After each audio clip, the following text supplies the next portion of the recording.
My use of apps and the way that I use my Mac changes from time to time, but I just want to give a quick overview of how I'm using my Mac at the moment because I find that when I use other people's machines, I set up differently, and when people use mine, I expect them to be able to be productive, but they're not. And so I just want to give a quick overview about how I organize my MacBook Pro. So, first of all, I use Spaces to have 6 virtual desktops. I used to have more than this, but then and less, but 6 seems to suit me quite well. So on this desktop, I have my web browser. On this one, I have anything to do with audio, so I have Spotify and iTunes and that type of thing. On this one, I have anything to do with communication, so I have things like iChat, and I have Skype on there as well.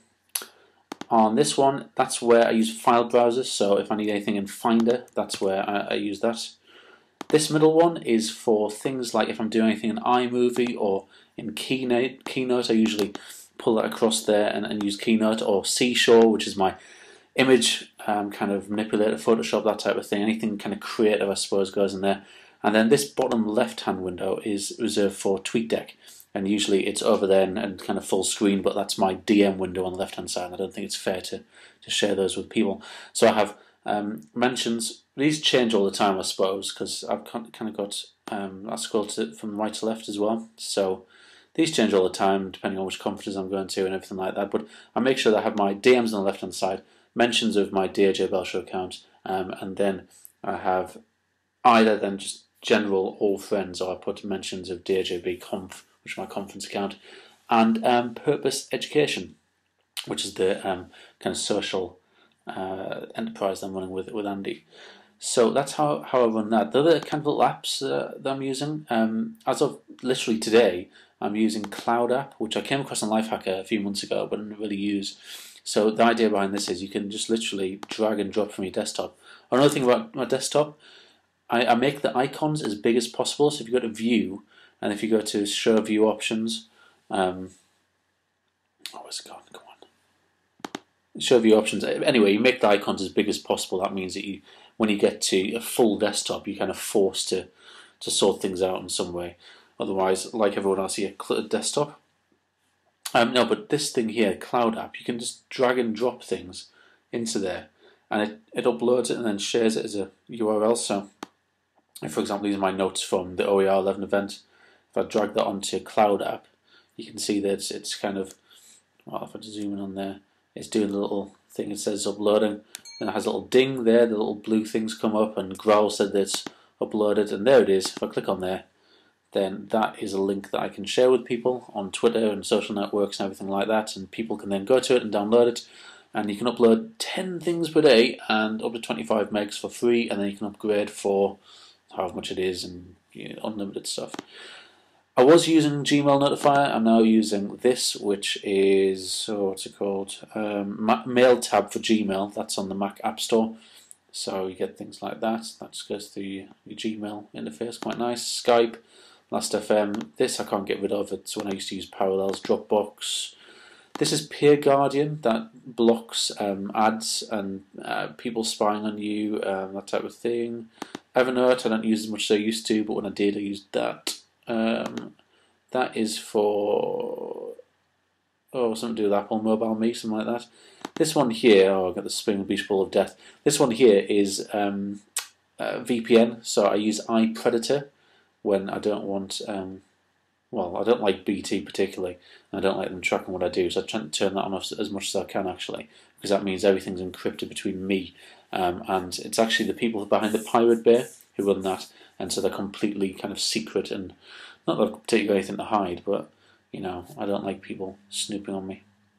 This thing, which is on the screen now, is called Licorize, and when it was on offer, I bought a lifetime license. It's really nice because you can put bookmarks into projects. You can see here I've got my research on OER and mobile learning, that type of thing, which means that you can create little booklets. So let me just show you that. If I go to Found, which is my random kind of thing for things I find interesting, I click on See Projects Booklet. You can access this from dougbelshaw.com/research as well.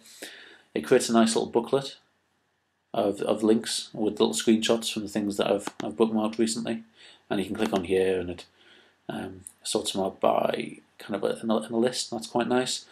What else? Ooh, these things I have down the side. Oh, this browser is called Rockmelt. It's based on Google Chrome, and it's got kind of Facebook built into it. So these are contacts, friends, and family.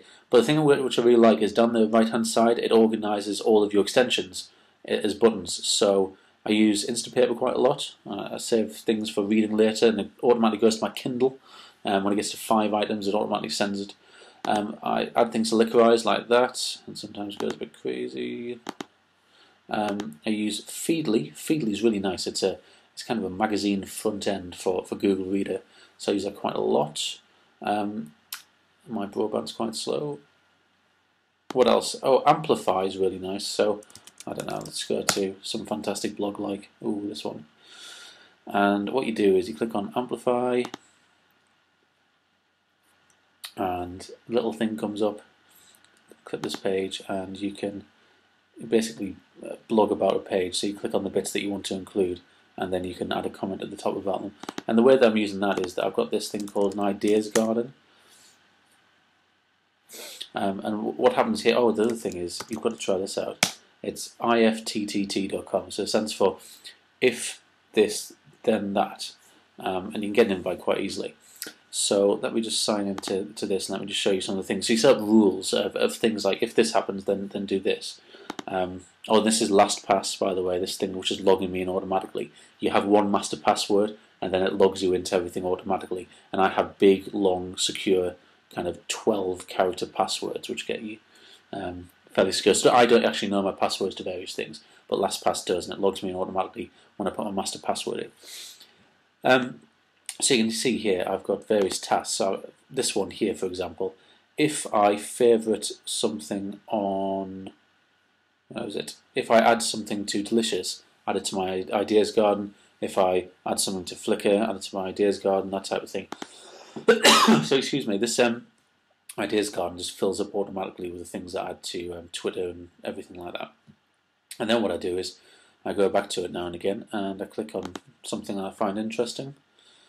Click on it, and then I look at what it is, and I read it, and then I amplify it.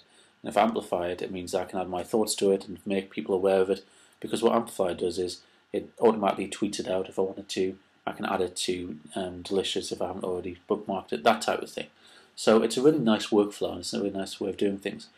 Then the other thing is explain and send screenshots. So quite a lot of the time, instead of just writing what I mean when I want to tell someone something, I click on explain and send screenshots, and I can grab the entire page, for example, and then I'll capture it, and I can write and draw arrows and do everything like that, which is quite nice. There's something called Glass. I think it's called writeonglass.com. Oh, come on. Yeah, writeonglass.com, which is supposed to do something similar, but I find explain and send screenshots is a lot better. And that is pretty much it in terms of things I've been using recently and things I've come across which are useful. My Mac tools on the iPad, perhaps I'll do something on the iPad later. But yeah, the big finds at the moment are this thing, Cloud App, this one, I've forgotten again, MailTab for Gmail, Rockmelt as in the browser, and yeah, that's pretty much it. Licorice, really, you should start using Licorice, and if that, then this. So that is me using my MacBook at the moment.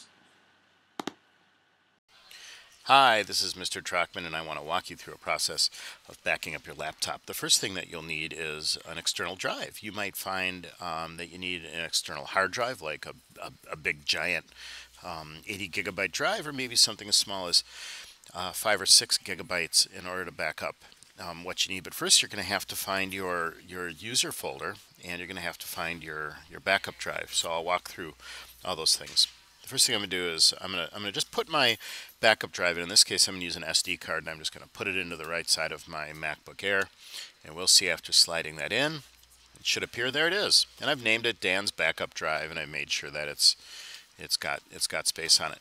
You'll notice there's more than one way to back up, and people ask us over time, what's the best way? And we find that the way I'm going to show you of actually taking your home drive and dragging it into the backup drive is probably the best way to do it. Sometimes that fails, and I'll show you what to do in that case. But nonetheless, up here you've got you'll see that sometimes on your machine you've actually got Time Machine turned on, and I would encourage you to go into Time Machine and turn that off, because indeed the backups that we get from Time Machine, you don't have access to them because it saves them as the administrator. So if you ever need help turning that off, just come onto the library. We'll help you with that. Plus, it uses some obscenely large space on your computer sometimes when it's trying to do the backup, and it keeps part of the backup getting ready to put it onto your drive. So it's like you've doubled your space, and just bad idea. So here's the next step. The other thing that you'll see here is if I go down here where it says Finder and I click on that and I open the Finder, it doesn't give me much over here. This is kind of a bare bones configuration for being able to see your hard drive, and you're going to want more than that. My favorite way to look at the drive is this one right here in columns. But we can see right here we may not have what we need. There's nothing that shows me my my home drive, which is what I want to back up. I do see my backup drive, but I don't see the stuff I want to back up. Where's my stuff? So here, let me show you a method for that. So here I'm in my Finder. And remember, once I got there by clicking on Finder and then going over here for a column view. And the next thing I want to do is configure the Finder to show me what I want to see. So I go here, click on Finder, click on Preferences, and under Preferences, I want to modify what we call the sidebar. I can also turn on hard drives as long as I'm at it. I want to see the sidebar. And in the sidebar, if I click right here on the device, and I also click right here on hard drives, it's going to show me everything that I need. You could turn this stuff on too, but that's not necessary. In your case, let's say your name was Lucinda, you would show up right here. So I'm on an account called Student because this is just a generic computer, but you would have one that actually had your name on it. But you don't need that. Not right now. So I'm going to close the Finder Preferences, and you can see whatever preferences changes we made to the sidebar now show up in your sidebar. If I click right here on 109 US MSS 14, this is the hard drive that's in my computer. I click on that once, and you can see that there's a folder called Users. I click on Users. Look, there you are. So this, once again, if your name was Lucinda, you would show up right here. But my name is Student. So what I actually want to do is click on, and you'd want to do it from here. If you have your home folder over here, that's not actually the material. That's just a representation of it. But in this case, if I click on Users, and here is your home folder, and you'll know it because it has a little home, that is all your stuff. It's got your programs that you've added to the computer under your own applications folder. It's got everything from your desktop, everything you've stored in documents. It's got things you've downloaded. It's got movies you've made. It's got music that you've made and stored. This also has your, I believe this one here also has your iTunes materials. It's got pictures that you've kept, whether it's in iPhoto or if it's in if you made pictures or movies on Photo Booth, and then anything you've ever stored in public, which is probably nothing. But to back up, it's really this simple. If I want everything, I just grab Student, I drag it over to Dan's backup drive, and I drop it on there. It's going to say it's going to copy some stuff over.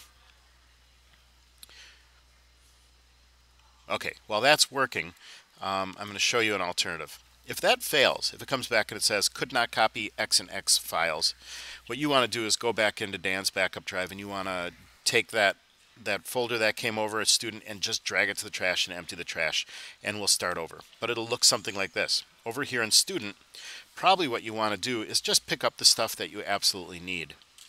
So for example, pictures. And if I hold down my Command key, I want my pictures. I'm going to hold down Command again. I want downloads. I want my documents. I want my desktop. Everything else, let's say that's where the problem was. I can then pick those up. I can go over here and I can drop them onto Dan's backup drive, and they'll go in there. I'm not going to mess with that right now because this is already in process. But you can see you can customize your backup a little bit. That will work. So once again, if you try to drag your home folder over and you had some sort of failure, because there's actually a whole bunch of hidden files in here. It's got things like program settings, and it's got bookmarks, and it's got all kinds of hidden files. And if there's some sort of permission problem with that and won't let you copy it over, this is a way to get your essential stuff. So that's it.